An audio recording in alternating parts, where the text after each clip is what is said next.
Nós vamos fazer contato com o advogado, professor de Direito da Universidade de Fortaleza, integrante da Associação Brasileira de Juristas pela Democracia, ABJD, Núcleo Ceará, Marcelo Shoa. Bom dia, Shoa.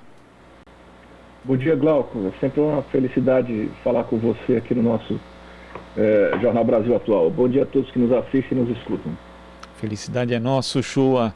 E ontem nós tivemos uma decisão do ministro Gilmar Mendes que acabou confirmando, na verdade, a proibição de atividades religiosas em São Paulo, que era aí determinada por um decreto do governo do estado, uma decisão que vai no sentido contrário daquela concessão de liminar do ministro Nunes Marques no final de semana, permitindo a realização de cultos e eventos religiosos presenciais. Como é que você vê aí esse desencontro no Supremo Tribunal Federal, Shoa? Glauco, é sofrível a situação do Supremo Tribunal Federal, porque toda vida que a Corte tenta dar um passo adiante, mostrar que de fato está preocupado com pelo menos a restauração da dignidade da própria justiça brasileira, alguém chega para dificultar toda essa luta. E nesse caso foi o ministro Cássio Nunes Marques, que conseguiu dar uma decisão judicial absolutamente inoportuna, perigosa, absurda em todos os aspectos. No momento trágico da pandemia, no momento em que a gente chega a 333 mil vidas roubadas pela Covid, com 2 milhões e 600 mil, num dia estava 2 milhões e 800 mil de média móvel, liberar culto presencial para que as pessoas aglomerassem e pudessem não só se colocar em risco, como colocar toda a sociedade em risco também. É um absurdo, e o que tenta o ministro Gilmar Mendes, numa outra decisão similar, sendo que para o Estado de São Paulo, foi dizer que não, que a liberdade religiosa ela não vai ser cesseada pelo fato da pessoa não poder ir ao culto, porque o culto pode ser feito de forma remota, pode ser transmitido pela rádio, pela internet, as pessoas podem rezar na própria casa, as pessoas podem estar no encontro de Deus, porque Deus vai ao encontro das pessoas. Essa atitude de aglomerar é que não corrobora com os preceitos fundamentais, porque prejudica a saúde coletiva e a própria vida. Então, o que é que acontece? Diante das duas decisões divergentes, a matéria vai para julgamento no plenário.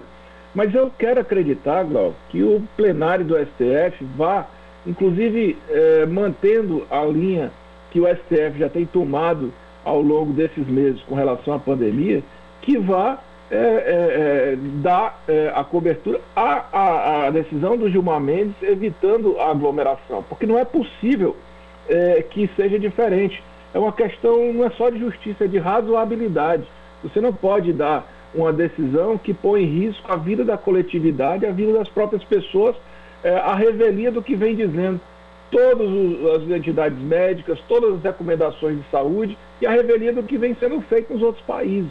É totalmente esdrúxula, e me parece que o ministro Cássio Nunes Marques ele está agindo muito mais a reboque da vontade de prestar uma satisfação a quem o indicou do que propriamente a sociedade, né? E sabe que ontem eu acompanhava uma entrevista à CNN ali do ex-ministro Aires Brito, e ele falava justamente do espírito mesmo da Constituição, que além daquilo que está expresso, todo o espírito da Constituição é em prol da saúde pública. Foi ali que foi consolidada a formação do Sistema Único de Saúde, o SUS, e deu-se toda uma prioridade à questão da saúde dentro da Carta Constitucional Brasileira. Então a decisão do Nunes Marques, ela vai de encontro a isso, né? Ela afronta o princípio do respeito à saúde pública, que está estabelecido no texto constitucional, Shoa. É uma decisão tão estúpida, Glauco, que nem mesmo a totalidade das igrejas adotou. Quer dizer, na verdade, aquelas igrejas que abriram e que aglomeraram são aquelas que a gente sabe que fariam isso de qualquer maneira, porque não são propriamente igrejas, são praticamente empresas que buscam se capitalizar em qualquer momento, sobretudo em momento de crise.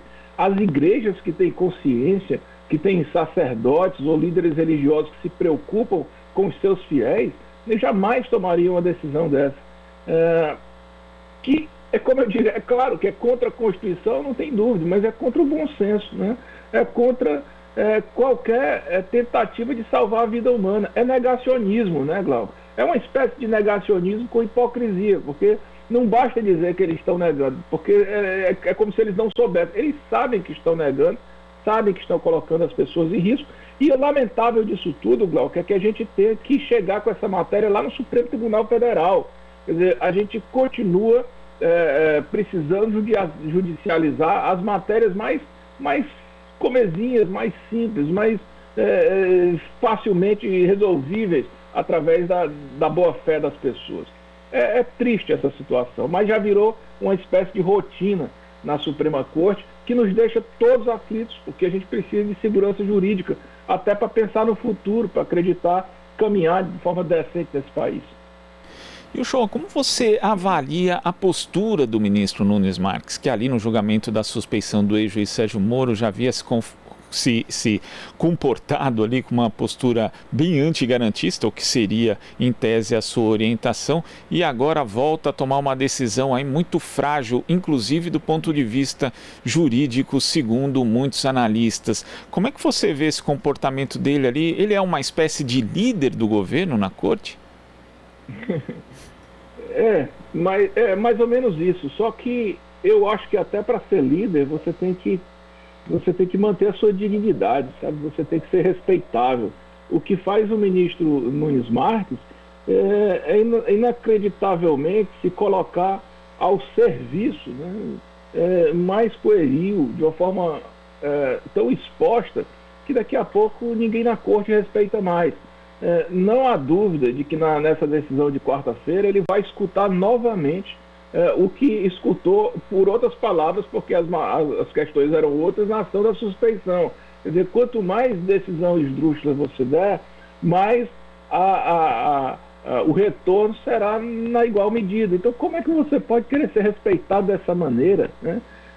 Você tem as suas identificações ideológicas, tem as suas identificações políticas, tudo bem, isso aí faz parte do jogo. Agora, a interpretação da Constituição ela tem que ser feita com base na justiça. Você não pode sair decidindo da forma A ou da forma B só porque o presidente quer, o presidente não quer. Lembrando que o presidente do Brasil não é um exemplo de serenidade, né? É um psicopata que é como aquele menino que tem o rei na barriga, né? Que quer tudo do jeito que ele quer, e quem for contra ele passa por cima. O ministro da Corte Suprema, você imagina que tenha mais maturidade no lidar dessas questões que são tão importantes para a sociedade. E falando em decisões casuísticas, Uchoa, a gente tem o ministro Nunes Marques, que foi o primeiro nomeado por Jair Bolsonaro, mas a partir de 5 de julho o ministro Marco Aurélio vai se aposentar, e então o presidente Jair Bolsonaro vai poder indicar outro ministro. E esses dois ministros vão ficar ali no Supremo Tribunal Federal muito além do tempo do mandato de Bolsonaro, mesmo que ele consiga uma eventual reeleição. Isso só está acontecendo, Uchoa, se a gente for um pouquinho para trás, porque foi aprovada a tal da PEC da Bengala, que é até uma expressão pejorativa, mas que na verdade adiava ali a aposentadoria compulsória de ministros de tribunais superiores. Então, e isso foi feito ali à época, inclusive com um apoio grande de Eduardo Cunha, para evitar que a então presidenta Dilma Rousseff no seu mandato nomeasse 5 ministros do Supremo Tribunal Federal. Quer dizer, brincaram com a Constituição à época e agora a gente tem essas consequências, Uchoa. É verdade, Glauco. E pensar que em algumas nações que possuem cortes constitucionais, os ministros têm mandatos, né? Aqui não, a gente estabelece o critério da vitaliciedade, a prerrogativa, e ainda aumenta o prazo o tempo da aposentadoria. Mas a brincadeira com a Constituição, Glauco, não é só na formação do judiciário, não. Ela é mais ampla. Por exemplo, eu li hoje, né, que mais 30 pedidos de impeachment, salvo engano foram 30, foram apresentados contra este presidente que comete crime de responsabilidade todos os dias. Acho que foi muito feliz o Reinaldo Azevedo nessa semana quando fez uma colocação dizendo o seguinte: olha, o Brasil deve aprovar um pedido de impeachment antes que este presidente nomeie um outro ministro do STF. Tem razão. Porque ele não tem responsabilidade com a nação, não tem responsabilidade com o Estado. Nós colocamos um psicopata no controle das decisões mais sensíveis, né, da sociedade brasileira. Então, há que se evitar a possibilidade desse cidadão fazer uma outra loucura, porque desfazer depois é muito mais difícil. Eu não posso acreditar. É claro que se ele fizer uma nomeação, dependendo de quem seja, nós vamos torcer muito para o Senado Federal tomar as rédeas do processo e na sabatina não fazer aquela aprovação, porque normalmente tem sido quase um referendo, né? Mas é muito grave essa situação da gente saber que um fato gravíssimo vai acontecer e ficar só esperando, como se fosse tudo um determinismo que nos pudesse alterar, né? Inclusive, alguém até lembrou que na sabatina do Senado ali o Nunes Marques falou que não era feito a decisões monocráticas, né? E nesse caso tomou uma decisão monocrática e que não havia ali o chamado periculum in mora, não existia nenhum tipo de perigo que ou você toma essa decisão agora ou então vai ocorrer um grande prejuízo. Na verdade, inexistia essa situação e mesmo assim ele tomou a decisão, Chua. O que existia ali, Glauco, era a discussão sobre a legitimidade ativa daquela associação, que ninguém sabe de fato se tem base nacional, portanto não pode se propor a representar nacionalmente qualquer questão numa ação de arguição de descumprimento de preceito fundamental que suscita o controle concentrado do Supremo Tribunal Federal. O que não existia ali era direito efetivo e o que não existia ali era falta de precedente do STF decidindo exatamente pelo oposto, né? Então, assim, o ministro Nunes Marques, ele deu uma decisão de fato de encomenda contra a linha que o Supremo Tribunal vinha adotando, contra, aí sim, os preceitos básicos da Constituição, para uma entidade que sequer tinha legitimidade para decidir daquela maneira e pior, no momento mais inoportuno, que aquela decisão não foi numa bela terça-feira da semana, ou segunda-feira, não, foi na véspera da Páscoa, né?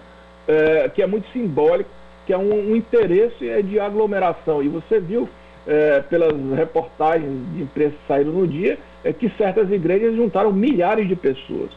Essas milhares de pessoas, Glauco, nós vamos saber o resultado dessa irresponsabilidade daqui a 10 dias, daqui a 15 dias, fatalmente. A gente já sabe disso. Com um ano de pandemia, a gente já sabe que aglomerações geram resultados pesados em 10, 15 dias, estrangulando, acabando não só com a vida das pessoas, mas estrangulando um sistema que já está muito estrangulado, já absolutamente desgovernado.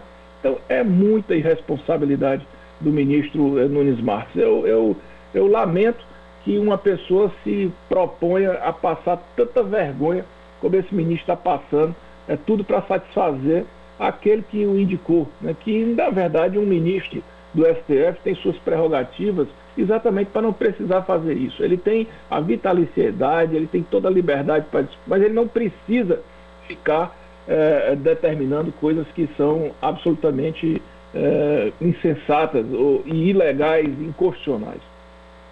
Orochu, em relação ao mundo jurídico, ontem também uma notícia chamou a atenção, que foi o fato de 7 procuradores terem escrito um memorial enviado para o Supremo Tribunal Federal, pedindo que, caso seja referendada a decisão do ministro Edson Fachin, que reconheceu ali a incompetência do juiz de Curitiba para analisar ali processos contra o ex-presidente Lula, que seja então anulada a suspeição do juiz Sérgio Moro. Como que você vê esse tipo de atitude? É normal que procuradores façam esse tipo de pedido, de tentativa de intercessão em prol de um magistrado? Eu nem sei como isso é possível, sabe, Gal? A impressão que dá que o direito brasileiro, qualquer pessoa que pense qualquer besteira pode tocar adiante naquela do se colar, colou, porque tem sempre a possibilidade de colar. É totalmente absurdo. São pessoas que não fazem parte do processo, não constituem um advogado privado, confunde a função pública, requerem aquilo que não diz respeito. Isso aí não era nem para ser recebido, sabe? Mas como a gente vê, hoje qualquer pessoa pede qualquer coisa, né? Você estava comentando agora há pouco, eu estava assistindo a Marilu com o Caseiro, o procurador da República pedindo para que o processo do Gilmar Mendes fosse distribuído para o Cássio Nunes Marques. Poxa, depois de concedido o despacho, isso é hora de ventilar essa discussão. Quer dizer, na justiça brasileira, para você alimentar o ego e satisfazer o desejo das pessoas, de certas pessoas, você pode qualquer coisa. É uma tentativa aí, nesse caso dos procuradores, de livrar, né, claro, as costas do Moro, né, e dos próprios implicados do Ministério Público, que depois serão levados a uma possível responsabilidade pela sorte enorme de crimes que cometeram e, claro, também prejudicar o presidente Lula, porque essas pessoas têm ódio, né? Então eles não admitem que o Lula seja inocente, só que o Lula é inocente, e se ele é inocente ele não pode ser condenado, e muito menos por um juiz que não se dispõe a fazer o uso do processo de maneira isenta. Então é uma tentativa de resolver de forma na marra, né, essa situação. Eu acho honestamente que não é possível que tenha procedência uma loucura dessa. É uma manobra totalmente desconjuntada, né, dentro do direito, digamos assim. Tá certo, Uchoa. Queria agradecer a sua participação aqui no Jornal Brasil Atual e até a próxima.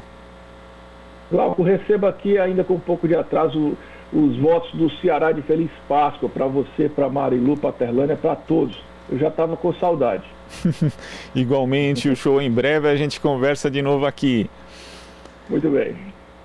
Conversamos com o professor de Direito, advogado, integrante da Associação Brasileira de Juristas pela Democracia, BJD Núcleo Ceará, Marcelo Uchoa.